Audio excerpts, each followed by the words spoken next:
Xazinaning to'rtin tarbiyalash markazi hammamizning xazinasi. İnternet toru orqali uyda o'tirib bu darslarimizga qo'shila olasiz. Turk tili, ingliz tili, arab tili, xitoy tili, german tili, uyg'ur tili, kompyuter sistemi kodlash darsi. Turkiya, Qibris va chet ellardagi universitetlarda o'qishni xohlamsiz? Qiynamsiz beshingizni qottirmay, biz bilan aloqalashing.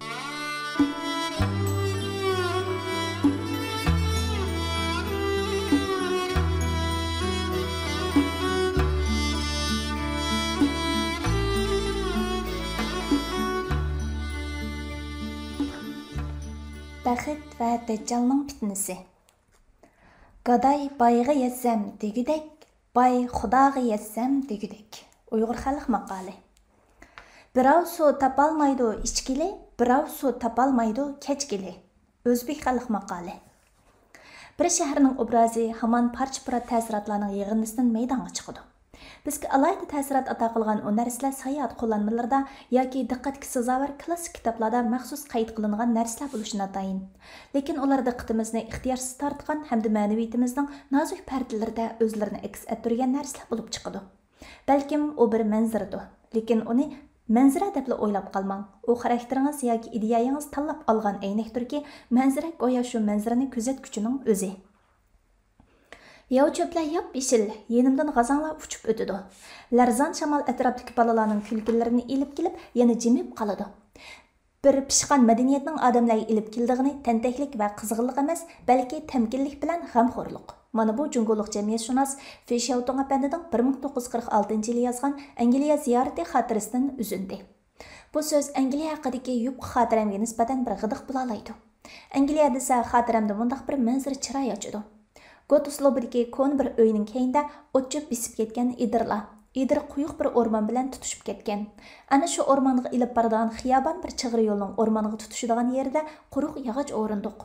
O'rindiq g'azonga to'kilib qolgan, tanha yog'och o'rindiq, tushangil bo'lmaydigan o'rmon.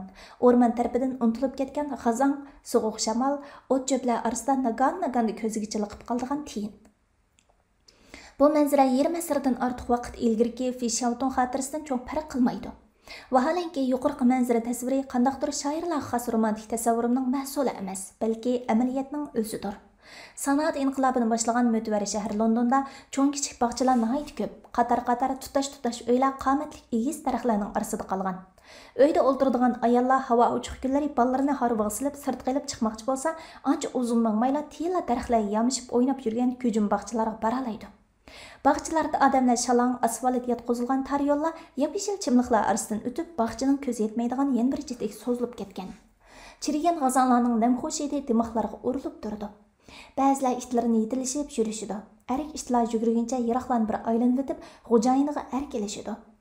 Yo'l bo'ylab yo'lanchuk yog'och o'rindiqlar qo'yilgan bo'lib, o'rindiqlar ko'n bo'lishiga qaramay mazmut va puxta edi. Ba'zi o'rindiqlarning yo'lanchukiga ko'pchilikning xotirlashi arziydigan ma'lum bir shaxsning nomi uyib qo'yilgan bo'ladi. Londonning cho'ng kichik bog'chalarida zo'rma-zo'r qistirilgan ijtimoiy manzaralar asosan yo'q. Qaynam tashqiliq tijorat kayfiyatini ko'rgil bo'lmaydi. Bu yerda tabiat o'z holatini saqlagan o'rindiqlar har qachon bo'sh. Baraxsan egiz daraxtlarning ostidagi tutash yo'llarga g'azonlar to'kilib turdi. Aldirashchilikdan ichi siqilgan odamlar bog'chalardagi azoda bo'shliqqa o'zlarining ichi patmagan ruhiy zartoblarini, hasrat nadomatlarini qo'yib o'talaydi. Daxlisiz sukunat ichidagi o'y xiyollar orqali ma'naviy jarohatlarini tozalab qaytadan kuch-quvvat to'play oladi. Londonda bog'chisiz mahalla yo'q, o'rindiqsiz bog'cha yo'q. O'rindiqlarning hammasi puxta yog'ochlardan yasalgan bo'lib, yozda qizirib, qishda jimiy sovuqni o'ziga yig'adigan tosh o'rindiqni ko'rgil bo'lmaydi. Avat ko'chalarning bo'ylarida daraxt, avat ko'chalarning do'qmishida kichik bog'cha, yetarlik o'rindiq, kim o'ltirsa bo'ladi, tanha qayrilar, harg'an yo'lovchilar, sayoq musofirlar, ulpatsiz dardmanlar.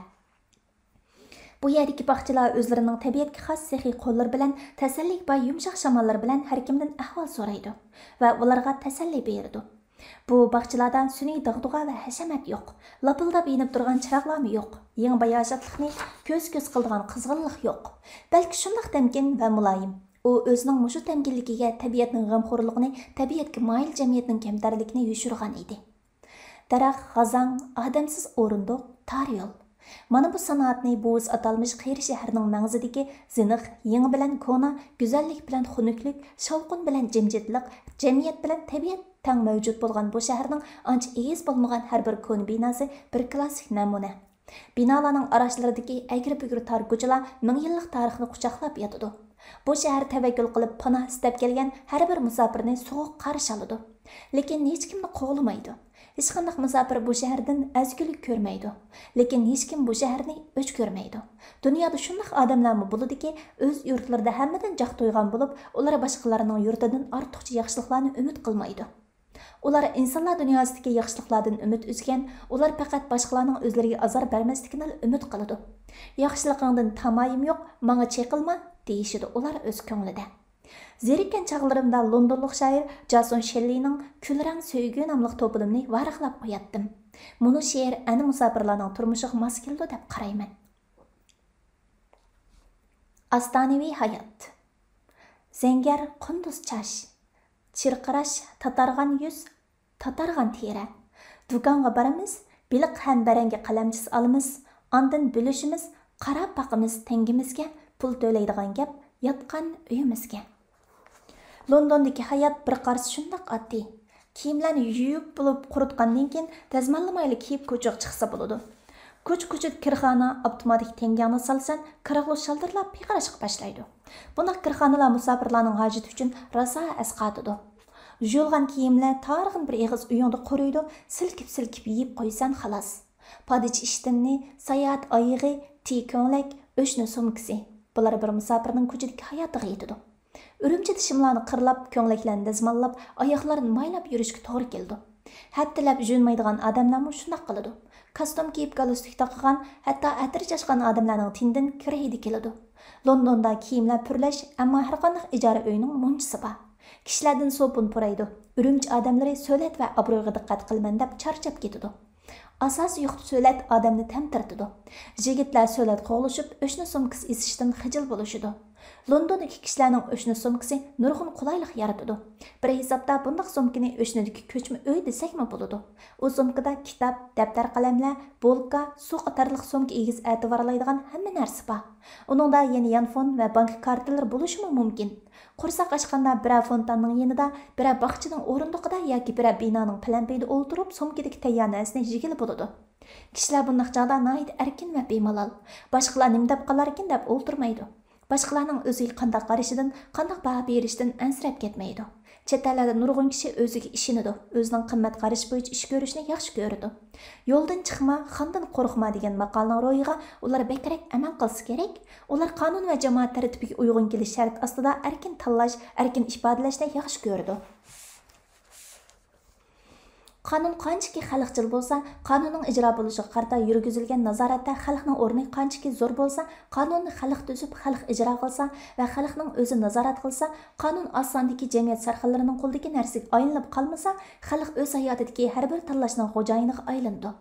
Bunday ahvolda qonunga bo'ysunish erkinlikning o'zi bo'lib chiqadi. Turmush qonuniga bo'ysunish bo'lib chiqadi. Londondagi kishilarning yurish turishi ijtimoiy tartibga aniq hurmat qilish asosida bo'ladi. Lekin ular erkin va tabiiy. Ularning axloqiy qoidalarga amal qilish boshqalar uchun emas, o'zi uchun. Ular o'zlarining erkinligi va qadr-qimmati mavjud bo'lmagan axloqiy mezonlarga va bardikaldi qoidalarga murassa qilib o'ltirmaydi. Ular o'zi uchun yashaydi va bu o'zi uchun yashashdagi har bir halqada mas'uliyatchan puxta keladi. Boshqalarga eg'in solmaydi, boshqalarni avar qilmaydi.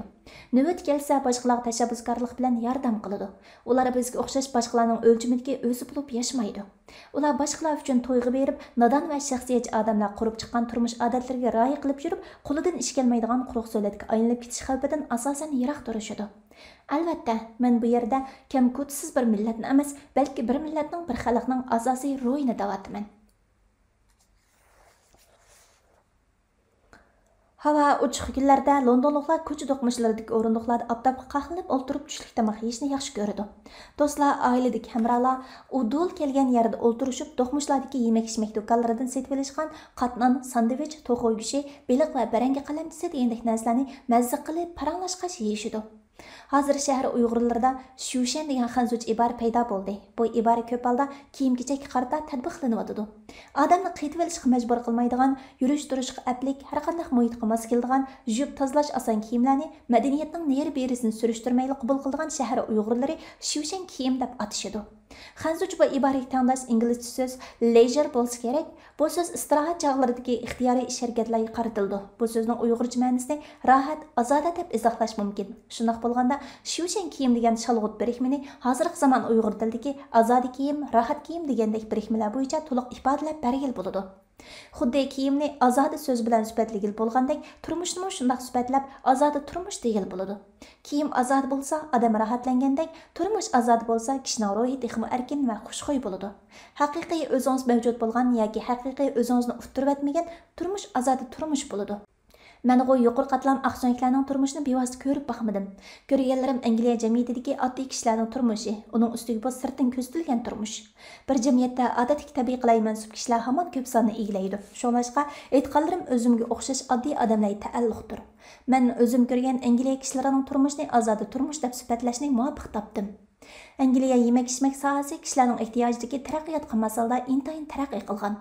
Talla bozorlarda har xil iqtisodiy saviya, har xil jismoniy holat va ma'naviy ehtiyojga mos kelgan yemak-ichmak turini hech qancha avar bo'lmayli topqili bo'ladi. Bularning ichida vaqt tejaydigan, sayohatda va dalada yeyishga qulaylik bo'lgan tayyor yemekliklar xeyli ko'p sonni egallaydi. Bu yemekliklarni magazindan elib chiqib bir quti mineral suv bilan yegil bo'ladi. Shunga Angliyada quruq to'yilish uchun adoydan oshxonalarga berish ketmaydi.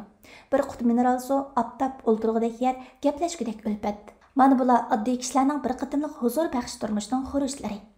London ko'chalarida to'xov go'shi va baliqlar mayda pishirilgan barangi qalamchisini qo'shib sotadigan apchil yemak-ichmak do'konlari uchrab turadi. U yerda arzon bahada qursoq to'yg'izg'il bo'ladi. Kishilar ortiqcha hashamat istab ketmaydi. Ko'ngil azodiligi bo'lgan bir qitimliq xiza ularni bekarrak rozi qiladi.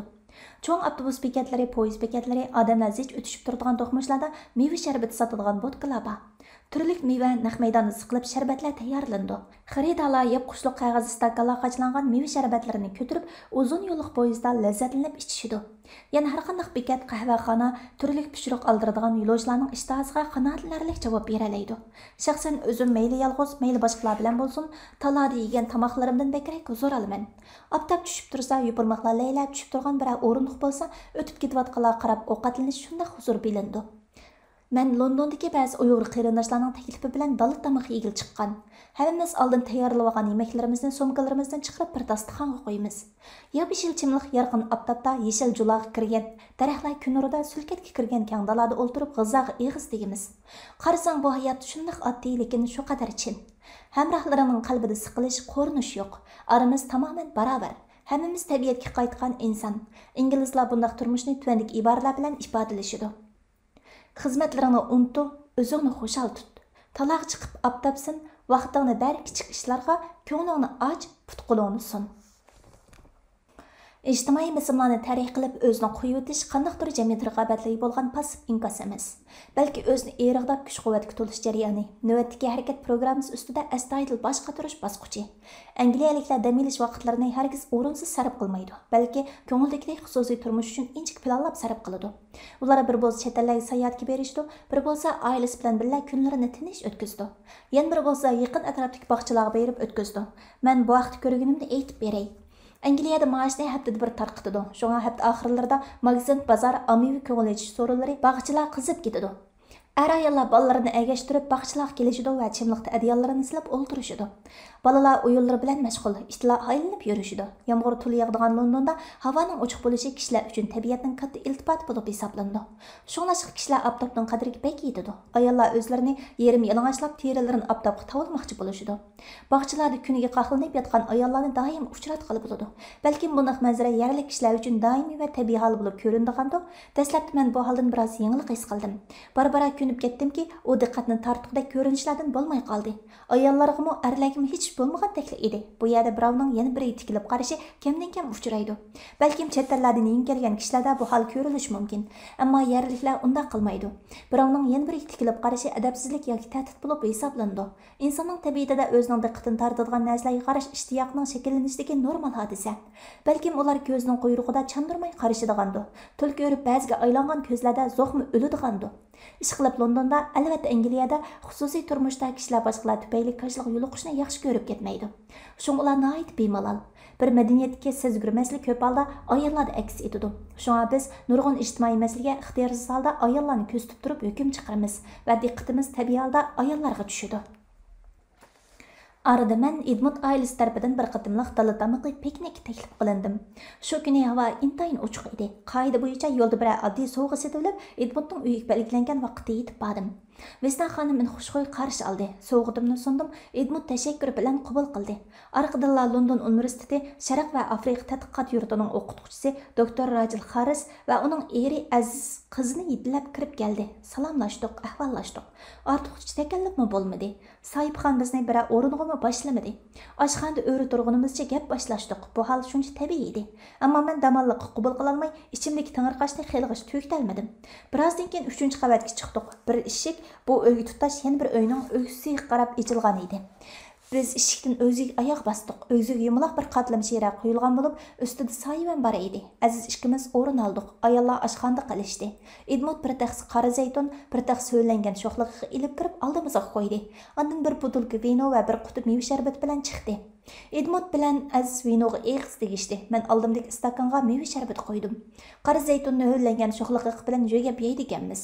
Ta'mi obdan bo'ldi ekan. Yiroq-yiroqlar qarasangiz, o'ylarning kulrang temidagi dariz aynaklar quyosh nurida parqirab turadi. Dala tamiqining tayyorligi bitgan bo'lsa kerak, Vesna xonimning tug'ilish bilan parangimiz uzildi.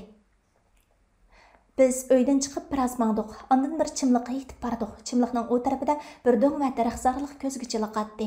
Aytilishicha bu yer Hampstead Heath deb ataladi ekan. Odamlar shalong pokiz joy ekan. Bu yerda qaratanliklarni ko'rgil bo'lmaydi ekan. Xilvat, pokiz, go'zal bu makon Edmunddek o'tiri tabiqadagilarning mahallasi bo'lsa kerak deb o'yladim ichimda. Chiroyli mahalla ekan, biroq qaratanliklarni ko'rgil bo'lmaydi ekan, dedim men Edmundga. Edmund kulib ketib, "Kechiring, bu yerda undaqlar yo'q" deb qo'ydi. Edmund meni bu yerda kelgundilarning bo'lishini arzu qildi bo'lg'ay deb tushungan bo'lsa kerak, men takalluf qilib qo'ydi. Londonda har qaysi millatning jamoati ayrim rayonda turdi. Men buni bilaman. Edmundning mahallasi men turgan rayondan bo'lakchil ozoda, tinch va pokiz edi. Vesna bilan Rajil chimliqqa adyal silib ustiga bir dasturxonni yoydi. Erlar dasturxonga yaqin o'ltirdik. Vesna boy ko'zirib akelgan sevdidagi ne'matlarni dasturxonga tizishga boshladi. To'g'ri kavupi, to'g'ralgan bolka, qip-qizil donliq glas, o'zim, qora zaytun, sho'xliqi, humus, ustiga zaytun qo'yilgan nuqut qiyomi. Cho'nliqi boshmaltaqchalik keldigan xam yildigan sabza, tarxamak, mineral suv qatorliqlar dasturxonni bezab, alvakam qo'niq bir ko'rinishni hosil qildi. Hammamiz o'z ehtiyojimiz bo'yicha dasturxonga tegish qildik. Bu yerning bozorlarida uzum, glas va bo'ljirganlarning bahosi xilil qimmat ekan. Lekin kishilar bu mevalarni ko'p yeydi. Glas churik ham tamlik edi. Glasga ko'proq ishtahoyim tortdi. Rajil Oxford universitetining, Vesna Cambridge universitetining o'quvchisi edi. Ikkisi ham boshlab yotganda paranga tushib ketdi. Ayollar bir yer kelsa, tabiiy holda turmushning gapi bo'ladi. Edmund birdam Aziz ikkimizga hamroh bo'lib, birdam Izobellaning o'yini bo'lishib beradi. Bu yerda hech bir tuzut va takalluf yo'q edi. Hammamiz o'z qiziqishimizni namoyon qilsak bo'laveradi. Rajil bilan Vesna maktab hayotidagi ishlarni eslashib kulishyapti. Ba'zida meni paranglarga sherik qilib qo'yatdi. Chimliq noyit kang bo'lib, bizga o'xshash qo'shmaklashib o'ltirganlarmi xeyli bor edi. Yaqinda bir yerda bir jup qiz yigit quloqlariga tanshuq silib olgan bo'lib, boshlarini o'xshash bir ritmda chayqishatdi. Ular yaqin o'ltirishgan edi. Ro'yi muzik avjida choy qilib oqatdi. Allohning ziminda insonlarning rangi va tili har xil yaratilib ekan.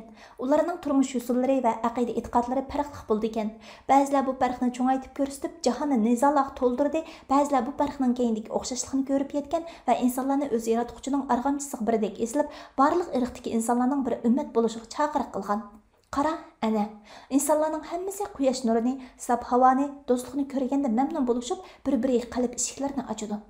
Tabiatning go'zal husni o'z ilhom bilan kishilarni qalb toshlarga aylantirdi. Tabiatning yaratuvchisi o'z izi bilan bundoq bo'lishni texmo xohlaydi emasmi? Lekin ba'zi insonlar yaratuvchining xitobidan yiroqlab ketishgan. Shung bir-birining yuragidagi ovozlarni anglay olmas bo'lib ketgan.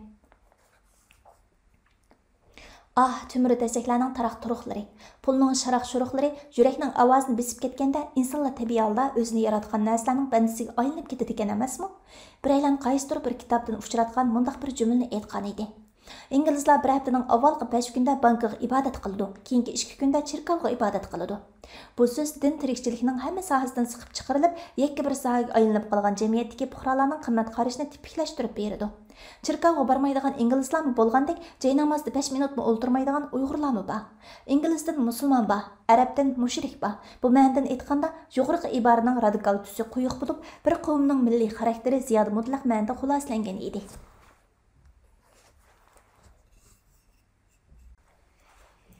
Angliyada boshqa millatlarning dasturxoni xeyli ko'p daxil bo'ldim. Oddiy sata, güzel, riyadan xoli suhbatlarning hikmetidan kelgan lazzat texmi mo'l. Dal shundoq vaqtda riyokorlik va so'latvozlikning ozdirishidagi ko'plagan choydosliqimizni eslab qolaman. Bu sorunni chin qilib go'sht yeyish, sharobxo'rlik, puchak erkakchilikka giribdor seriq yumor avjaldagi odamning qimmati, hayotning hikmati doir gaplardan urkishidi. Bu hol jamiyat sarxillaridan ko'proq namoyon. Qani u to'ylardagi boyning boyich fazilati, ular kambag'allashib ketgan. Angliyada men ko'rgan dasturxonlar uncha oliy maqomdagi dasturxonlardan emas. Albatta, balki tamoman hashamatsiz bo'lib, dal mushu hashamatsizlik bilan minnatsiz edi. Bu dasturxonlarda suhbat asosiy g'arazdir. Bu yerda men jiq narsani o'rgandim. Jiq uchurni qabul qildim. O'zimning bilimi va kamolatiga savol qo'ydim.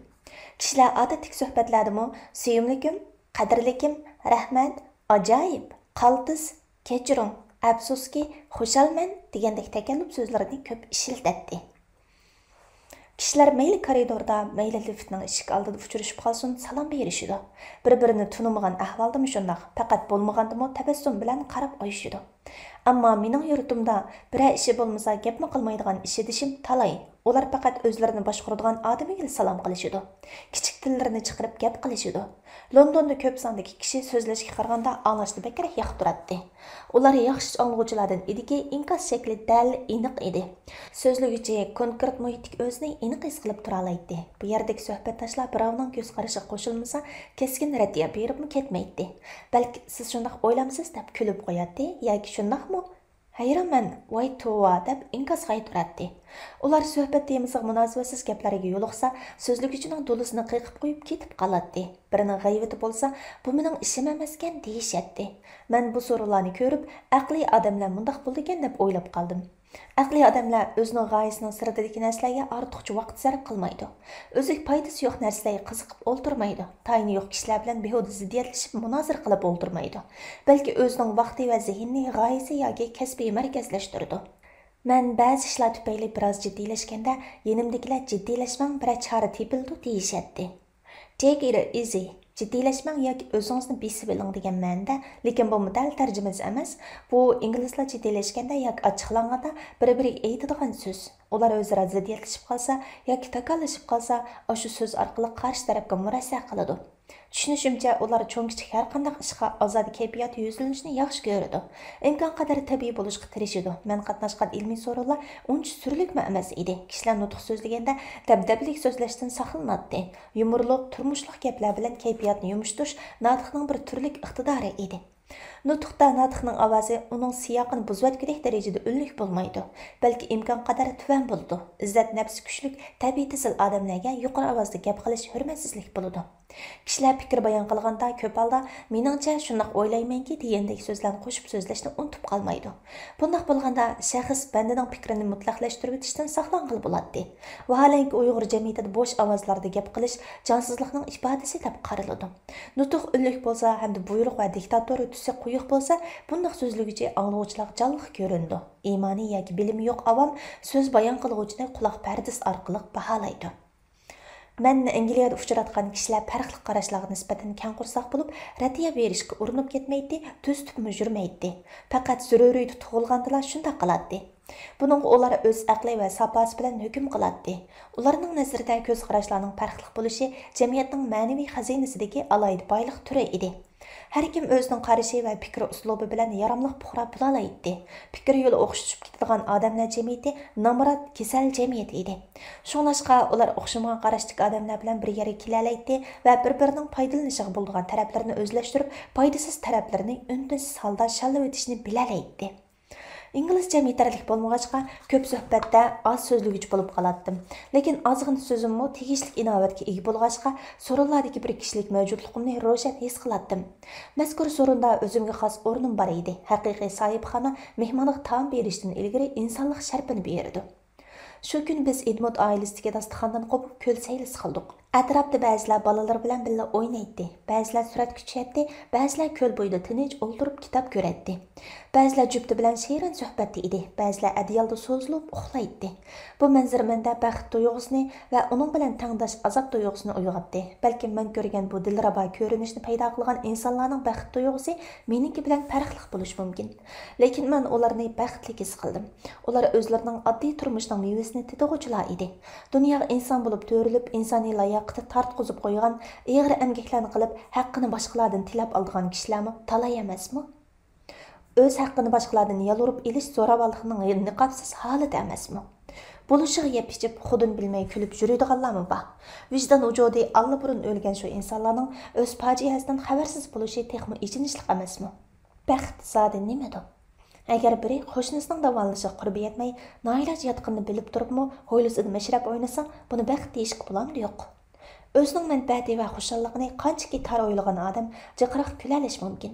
Lekin hamma kulkining xushallik kulkisi bo'lishi natayin, hamma xushallikning baxt bo'lishi natayin. O'zining manfaati va xushalligini qanchaki keng o'ylagan odam jiqroq qayg'urish mumkin. Lekin hamma qayg'uning baxtsizlik bo'lishi natayin. Hamma baxtsizlikning g'afillarcha yo'qolish bo'lib chiqishi natayin. Demak, bir oxiri yo'q qilib turgan kulkilar bor. Oxir saqlab qolgan qayg'ular bor. Bularning qaysi afzal? Fransuz yozuvchisi Albert Camus barcha vaqtimiz baxtli bo'lish uchun ketdi, o'zimiz bo'lish uchun vaqt yo'q bo'ldi degan ekan. Odamni o'z-o'zidan yodlashtiradigan baxtning qanday qo'rqinchliklari bor? Nuqul shod-xuramlikni qo'g'lashgan odamning tartadigan kulfatlari hargiz oz bo'lmaydi. Balkim u buning bilan cheklanmasdan o'zining chechikini boshqalarning yorisida ichildirish mumkin. Biz yana o'z qavmining aziyatlarini zimmasiga yuklab, xiyim xatarini ustiga elib, o'lim dahshatiga tavakkul qilgan qahramonlarni o'ylab boqaylik. Ular hayotining lazzatini qadrlashni bilmaydigan saranglarmi? Ular o'zlarining kishilik hayotidagi lazzatdan nemish voz kechadi? İnsaniyat tarixidagi payg'ambarlar o'zlarining mas'uliyatini texmi keng tushungan va ado qilgan. Ular o'z qavmining ayni davrini emas, kelgusini o'ylagan va ko'rgan. Ana shularning katta biri mundaq degan: "Navoda sizlar men bilganni bilsanglar edi, ko'proq yig'lab, oz kulgan bo'lardinglar. Sizlar shundaq davrni boshdan kechirsizlar. U davrda yolg'on taqvodorlar hamma yerni qoplaydi, kishilar va'dasi turmaydi, rahimsiz bo'lib ketadi. Samimiy kishilar chetga qiladi, makkorlar ishonchga erishadi. Ofatlar xuddi qorong'u kechadek sizlarni o'rab oladi." Bu nimaligini yiroqni ko'rish, bundaq reallikni ko'rib yetish paytidagi kulkining nima foydasi bo'lsin? Bundaq vaqtdagi g'am-andisha naqadar huzur. Hayot. Baxt to'g'risida bundaq ig'ir xiyollarni qilish istimolizm davridagi insonlarning shadamon o'tish herislariga tamoman yatalda malonlik ilib kelishi turg'aldi gap. Dunyoda shaxsiyatsiz inson bo'lmaydi. İnsan öz kamolatiga yarasha qandaqdir bir hayot o'lchami bilan turmushdan baxt izlaydi. O baxt degan nima degan masalaga boshqa turib, avar bo'lib yurmismi, o'zimi aniq his qilib ketolmaydigan baxt o'lchamlariga ega bo'lmay qolmaydi. Mana shundaqlarning baxtli bo'lishi o'zining nima qilishni o'zi tanlaydigan ixtiyorlikka erishgan bo'lishi shart. Men hamistida hasjimliqidagi ozod turmush ahliga qarab, ularning baxtini his qildim. Lekin ular mening qandaqligimni his qila olmaydi. Balkim ular mushkullar uchun ajdodlarining qanchalik ishlarni qilganligini obdan bildigandir. Balkim bu bilishlarni hayotining lazzatli chog'lariga baxshana qilib yurmaydigandir. Qandaqli bo'lmasin, davlatini har holda ko'ngillik makonga aylantirib berganlarni unutib ketganlarning baxtining butun bo'lmaydiganligini ular cho'qim yaxshi tushundi. Demak, tarixsiz buguni yo'q. Ularning hayvonlari xo'rlikdan xoli edi. Ular ommaviy avtobuslarga itlarni yetlab chiqishdi ekan. Itqa maslikka kelib ketgan notanush biri itqa havaslanib qarasa yoki itning beshini silab qo'ysa, itning egalari mamnun bo'lishadi ekan. Bu bizda birining bolasini erkitib qo'ysa, ota-onasi xush bo'lgandek bir ish ekan. Kundalik turmushda o'zlarining shaxsiy halovat dunyosini qurib chiqishning halakchiligida ular qo'shnisini yoki qarindoshlarini izlab bo'lolmasa kerak. Uningdan kelib chiqqan yegonalikda it yaxshi armak edi. It erkilab beradi, shaxsiyatini boshqalarga chiqib qo'ymaydi. Bu nuqtadan qaraganda it odamdek xatarlik emas. Hayotlik raqobati odamlarni bir-biriga shubhalik va xavfli qilib ko'rsatsa, it odamdan ishonchli bo'lib chiqadi albatta. Her qatim Londonning pul muomala krizisi bo'lmish Bishopsgate va Liverpool Street'dan o'tganda aldirash ketayotgan odamlar to'lqinini ko'ramanda televizor ekran orqali ko'rgan New York shahrining Wall ko'chasini eslab qolaman. Bu ikki cho'ng shaharning ikki ko'chasidagi manzara bir-biriga o'xshab ketadi. Odamlar daryodek oqdi, bir-biriga qarashga cho'lisi yo'q. Chiroylar jiddiy, qadamlar ildam, go'yo o'zi o'zida emas. Ba'zida Taymis daryosining bo'yidagi avat restoranlarning oldini bo'ylab minib, bu yerda tamoq yeyotganlarning ro'yi holdan ko'z tuman. Hammani unutgan holda topgan pulning payzini surayotgan kishilarning kayfi chog' edi. Hatto men O'rta Osiyodagi har qaysi allarni tema qilib tadqiq qilishni kasbga aylantirib olgan olimlarga ham sansilib baqdim. Ular haqiqatan metodli qobil tadqiqotchilar edi. Ular sistemalik muloyiza qiladi, dalil isbot bilan hukm chiqaradi. Ammo ma'lum bir rayon xalqlarining ichinishli qiyofati ularni ancha bearam qilib ketmaydigandek turadi. Sho'r qismatlarga ko'ngil bo'lish ularning ishi emasdek edi. Ular masalalarni tamoman aqliy sovuqqonlik bilan ko'tarib chiqadi. His tuyg'ularga berilib ketmaydi. Chiqarilgan xulosalar aql bilan logikaga tuyulgan bo'lib, shaxsiy nuqtadan ular mazkur rayon masalasi bilan butunlay aloqasizlik ta'sirot beradi. Ularning ko'pi faqat mutaxassislardan iborat bo'lib, hissdoshlik va taqdirdoshlik ularning ishi emas edi. Ular yozgan maqolalar bilan olimlik pashtiqiga bir qadar yuqori ko'tarilsa, ish tamom va salom bo'lgandek edi. Hokim mutlaq rayonni tadqiq qilgan ba'zi mutaxassislar o'zlari tadqiq qilgan rayondan kelgan kishilardan o'zlarini tortishir ekan. Ularning o'zlarining tadqiqotini tushunib qilishi va o'zi tava hukumatga chiqib qo'yishidan natijada chekit qo'yilgan arboblardan bo'lib qolishidan bunday olimlarning ko'pi boshqalar bilan faqat vositada o'rtoqlashadi. G'oyada hargiz o'rtoqlashmaydi. Vositaning roli oxirlashgan amon vositachining kerak-kutugi nazardan qoladi. O'zining foyda manfaat mexanizmini puxta qurib chiqqan va uni qonuniy asosga ega qila olgan davlatning buhronlarini oddiy chaqlashga bo'lmaydi. Chunki davlat degan odamlardan mustasno uchun narsa emas. Balki u dal odamlarning siyosiy, iqtisodiy, madaniy tashkiliy sistemasidan iborat.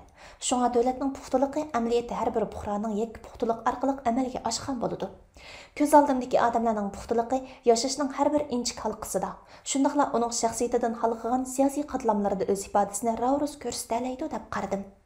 Ular zaruriyda bo'lmagan g'azabning o'tini pam bilan o'chiralaydi. Zaruriyda bo'lmagan dushmanlikka do'stlikning yuchuqini qoldirib qo'ya oladi. Ular yana o'zining shaxsiy halovati bilan jamiyatning omonat o'ttirisidagi munosabatni kishilik hissiyot bo'yicha emas, qonun ramkasi ishida bartaraf qilishga moyil. Bishopsgeytdagi aldirashchilikdan ularning raqobatkor ijtimoiy tarafini ko'ramiz. Bog'chalardagi oftob sinishlardan ularning oddiy kishilik turmushini qadrlashga, shu orqali o'zining o'zlik dunyosiga qaytishga tashlashganligini ko'ramiz. Britaniya har qaysi partiyalar o'rtasida erkin saylan va oshkor raqobat yo'li qo'yilgan demokratik el. Bu elda nurg'un millat yashaydi. Ko'p kulturchilik, ko'p hazoratchilik, multiculturalism har bir millatning kultural hazoriy mavjudligiga imkoniyat qoldirgan edi. Har qaysi millat ko'chman yoki yerlik bo'lishdan qat'iy nazar bir-birini sig'dirib ketish xarakterli qonuniy tartib o'rnatilgan edi. Shundaqdimi bu elning bexatarlik sezgursi nihoyat kuchli. London ko'chalarida yurganda sen ko'zlarning nihoyat ko'pligini bayqash tas emas.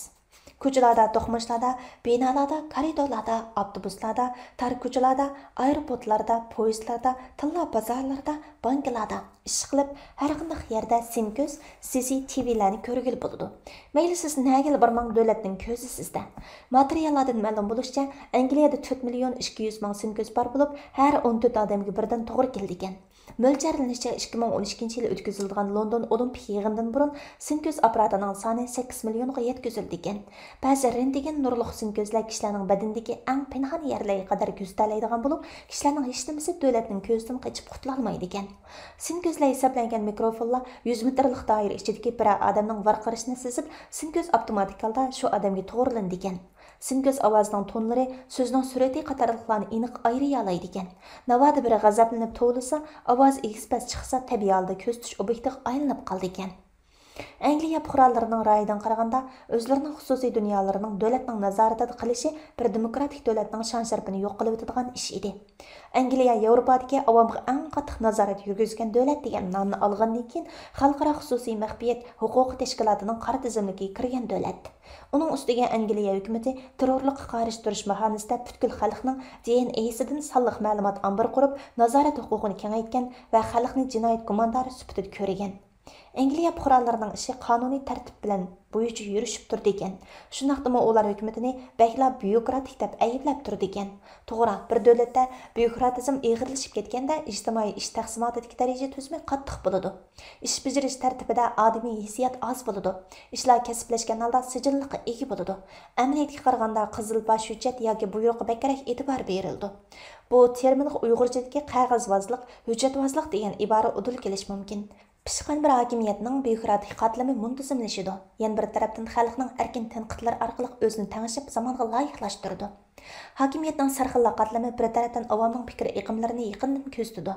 Yana bir tarafdan muvofiq usullar bilan tashabbuskor o'ringa o'tib, avomning fikr yo'nalishini kontrol qildi va o'ziga foydali tarafga purashga tirishdi. Bu jihatda ularning tayindig'ini ilg'or texnika. Bu vaqtda Amerika faylasufi G. Sardorining mono so'zini nazarimizdan o'tkazsak kifoya qiladi. Texnikaning kuchiga tayinib, hassilab zo'rayotgan huquq organlari shu qadar razillik bilan hamma yerga o'v silyotidi. Demokratiya haqida yangi nazariya. Mubodi fan texnika asabiy huquq mashinasining qo'ldagi narsaga aylansa, mutlaq ko'p sondagi xalq o'lmay turibmi qiyomatning dahshatini ko'radi. U chaqda fan texnika har bir odamni hukmronlik mashinasining tishliq chaqiga aylantirib beradi. Demak, fan texnika insonlarga baxt elib keladi degan hukmning soddalachi hukm ekanligi bugungi dunyoda hammaga oydin masala bo'lib qoldi. Fan texnika va ma'rif kishilar baxt elib keladi deyishdan ilgari, shu fan texnika va ma'rifning qaysi xil kuchlarning qo'lida ekanligiga obdan sapsilashga to'g'ri keldi. Ajdodlarimiz ming yillar mobaynida Dajjalning fitnasidan ogohlantirib kelgan edi. Aytilishicha, Odam alayhissalomdan qiyomatgacha bo'lgan fitnalarning ichida Dajjalning fitnasi eng yomon ekan. Muhammad alayhissalomning hadis sharifda Dajjalning taqi turqi xususiyati uningdan hazar qilish to'g'risida aniq bishoratlar berilgan edi. Sahabelerning ishonchli bayonlaridan ko'ra, Dajjal yakchashma bo'lib, qarg'u so'l ko'z o'zim donisidek pultiyib chiqqan ekan. Uning butkul badani tuk ekan. Ummatlar Dajjaldan yiroq turishga ogohlantirilgan ekan. Agar kim uningga yaqinlashsa, uning ajoyib karomatlari tarafidan aldanib, uningga ergishib ketadi.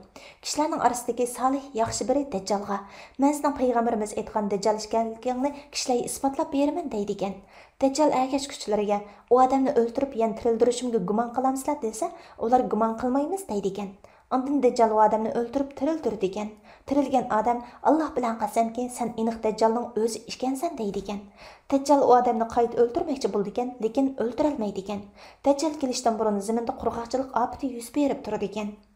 Hadislarda uchragan alomatlardan qaraganda, Dajjal yiroqdagi ovozlarni anglay oladi. Zaminning yiroqchidagi ishlarni ko'ra oladi. Yer yuzini bir necha kun ichida aylanib chiqa oladi.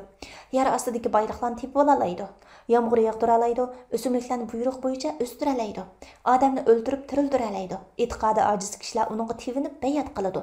20-asrdagi ta'sirchan yevropalik musulmon jurnalist va diplomat Muhammad Asad o'zining Makkiyuli nomli kitobida yuqoridagi alomatlarni o'ziga mujassam qilgan Dajjalni mundaq sharhlaydi. O dal hozirgi texnik madaniyat emasmi? Uning ashu ko'zi faqat turmushning moddiy tarafidan ko'radigan, ruhiy tarafini ko'rmaydigan ko'zg'u.